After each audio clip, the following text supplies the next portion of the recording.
नमस्कार दोस्तों, आप सभी का आपके अपने YouTube चैनल जीएस दरबार में हार्दिक स्वागत है। मेरा नाम है आशीष।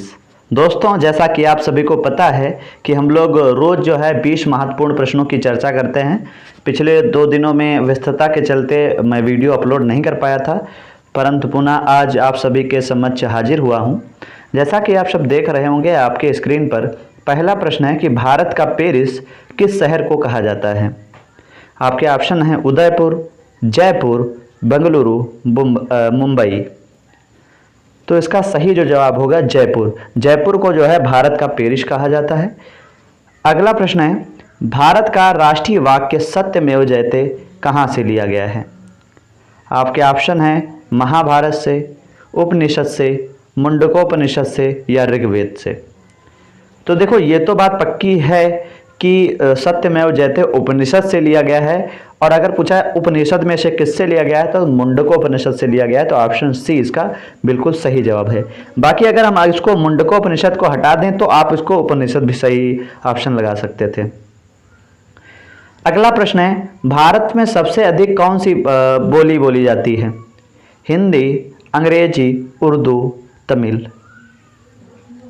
तो ये तो सभी बच्चे को पता होगा कि इसका सही जवाब क्या होगा। तो इसका सही जवाब हो जाएगा हिंदी। अगला प्रश्न है, दुनिया की सबसे प्राचीन भाषा कौन सी है। हिंदी है, ब्राह्मी है, खरोष्ठी है या संस्कृत है। तो कहा जाता है कि सबसे पहले देवों की भाषा संस्कृत थी, तो ऑप्शन डी इसका सही जवाब है। अगला प्रश्न है, निम्नलिखित में से किसे आधुनिक युग का तुलसीदास या तुलसी कहते हैं। रामधारी सिंह दिनकर, मैथिली शरण गुप्त, गोपाल सिंह नेपाली या कबीरदास। बताएं इसका सही जवाब।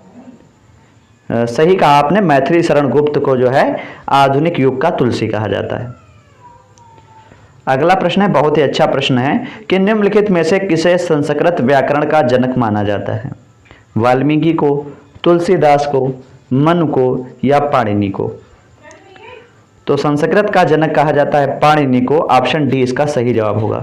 देखो, कहा जाता है कि पाणिनि ने जो है महाभाष्य या कह सकते हो महेश्वर सूत्र की रचना की है, और महेश्वर सूत्र में उन्होंने ये बताया है कि शंकर भगवान ने जब अपना डमरू बजाया तो उसमें कौन सी ध्वनि निकली, तो उन्होंने जो है अलग अलग महेश्वर सूत्र लिखे। तो कुल 14 महेश्वर सूत्र लिखे हैं, जिसके माध्यम से वहीं से ही वर्ण आए हैं, वर्ण से शब्द बने, शब्द से वाक्य, इस तरीके से फिर भाषा बनी।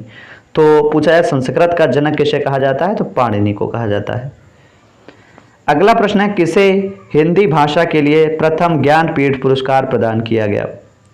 Option A Mahadevi Verma, B Munshi Premchandra, Munshi लिखा है मुंशी प्रेमचंद्र, नागार्जुन या सुमित्रा नंदन पंत। तो सबसे पहले जो ज्ञानपीठ पुरस्कार दिया गया था सुमित्रा नंदन पंत को दिया गया था। ऑप्शन डी इसका बिल्कुल सही जवाब होगा। अगला प्रश्न है, निम्नलिखित में से किसे भारत का शेक्सपियर कहा जाता है। तुलसीदास को, विद्यापति को, कालिदास को या मुंशी प्रेमचंद को। तो ये तो आप सभी को पता ही होगा, इसका सही जवाब कालिदास को कहा जाता था।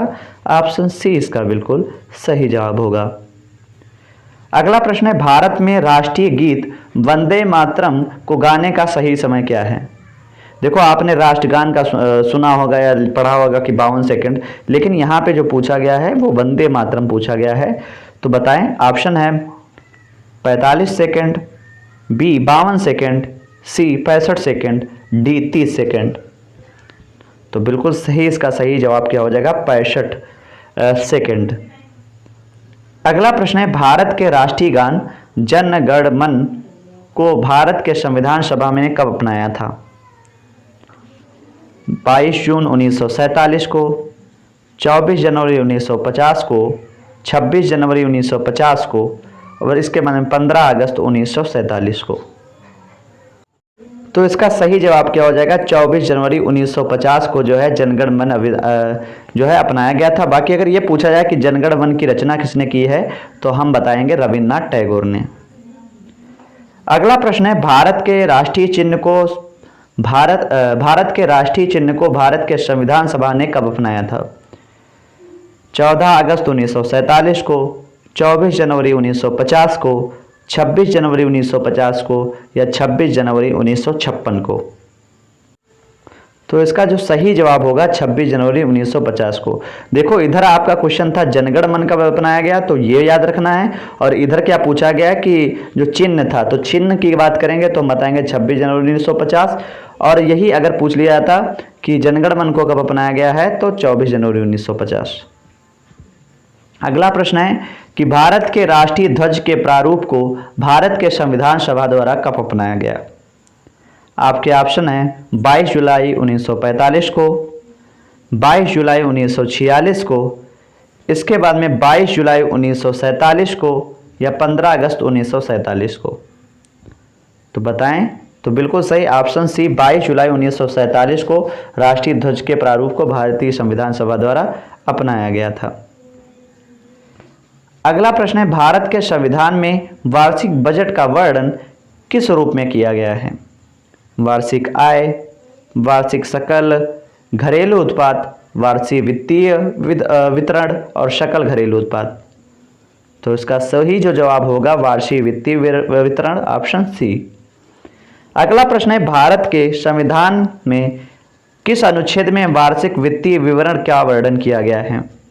अनुच्छेद 110, अनुच्छेद 112, अनुच्छेद 245 या अनुच्छेद 223? तो इसका सही जवाब क्या हो जाएगा? अनुच्छेद 112। तो ऑप्शन बी इसका बिल्कुल सही जवाब होगा। अगला प्रश्न है इस दुनिया की सबसे गहरी नदी कौन सी है? नील नदी, मिसिसिपी नदी, हवांगहो नदी या अमेजन नदी? तो विश्व की सबसे जो गहरी नदी है अमेजन नदी है, ऑप्शन डी इसका सही जवाब होगा। अगला प्रश्न है कि टिहरी बांध किस नदी पर स्थित है? कावेरी नदी पर, भागीरथी नदी पर, अलकनंदा नदी पर या यमुना नदी पर? मैं आप सभी को बताना चाहूँगा कि ये वेरी इम्पॉर्टेंट क्वेश्चन है, कई बार परीक्षाओं में पूछा गया है। तो इसका सही जवाब होगा भागीरथी नदी पर, ऑप्शन बी। अगला प्रश्न है निम्नलिखित में से कौन भारत की सबसे पुरानी गुफा है? अजंता की गुफाएं, एलोरा की गुफाएं, भीमबेटका की गुफाएं या इनमें से कोई नहीं? तो देखो अगर गुफाओं की बात करें तो भारत की सबसे जो पुरानी गुफा है भीमबेटका, इसमें नवपाषाण के कई साक्ष्य मिले हैं। बाकी अजंता की गुफाएं, एलोरा की गुफाएं, ये तो बाद के जितने शासक हुए हैं, पल्लव शासक हुए या अन्य जो देववंश वगैरह हुए, इन लोगों ने कराया था। तो इसका सही जवाब होगा वो हो जाएगा भीमबेटका की गुफाएं। अगला प्रश्न है कि काराकोरम हाईवे किन दो देशों को आपस में जोड़ता है? पाकिस्तान चीन को, पाकिस्तान अफगानिस्तान, भारत और पाकिस्तान या भारत और बांग्लादेश? तो बिल्कुल सही है, इसका सही जवाब हो जाएगा ऑप्शन ए, भारत और चीन को जोड़ता है। अगला प्रश्न है नीली क्रांति का संबंध किस उद्योग से है? चाय उद्योग से, मछली उद्योग से, दाल उत्पादन से या दूध उत्पादन से? बताएं। इसका सही जवाब हो जाएगा मछली उत्पादन से। आज का अंतिम प्रश्न है कि मोहम्मद अली जिन्ना को कायदे आजम की उपाधि किसने दी थी? सुभाष चंद्र बोस ने, महात्मा गांधी ने, रविन्द्रनाथ टैगोर ने या पंडित जवाहरलाल नेहरू ने? तो बताएं। तो मोहम्मद अली जिन्ना को कायदे आजम की उपाधि जो है महात्मा गांधी ने दी थी, ऑप्शन बी इसका बिल्कुल सही जवाब होगा। तो दोस्तों आज हम लोगों ने इस वीडियो के माध्यम से 20 महत्वपूर्ण प्रश्नों की चर्चा की है। मैंने वीडियो के शुरुआत में ही बताया था कि हम लोग 20 महत्वपूर्ण प्रश्नों की चर्चा प्रत्येक दिन करते हैं। यदि आपको ये सीरीज़ अच्छी लग रही है तो कमेंट करके ज़रूर बताएं, जिससे कि मैं आगे इसी तरीके से प्रयास करता रहूँगा। बाकी मैं आपको भरोसा दिलाना चाहूँगा कि इसी तरीके से क्वेश्चन पेपर में आते हैं और देखना ही आएंगे। तो अगर अभी तक आपने हमारे चैनल को सब्सक्राइब नहीं किया है तो आप लोग चैनल को सब्सक्राइब कर लें, वीडियो को अपने तमाम दोस्तों के पास भेजें, जिससे कि वो हमसे जुड़ सकें और इसका लाभ ले सकें। धन्यवाद।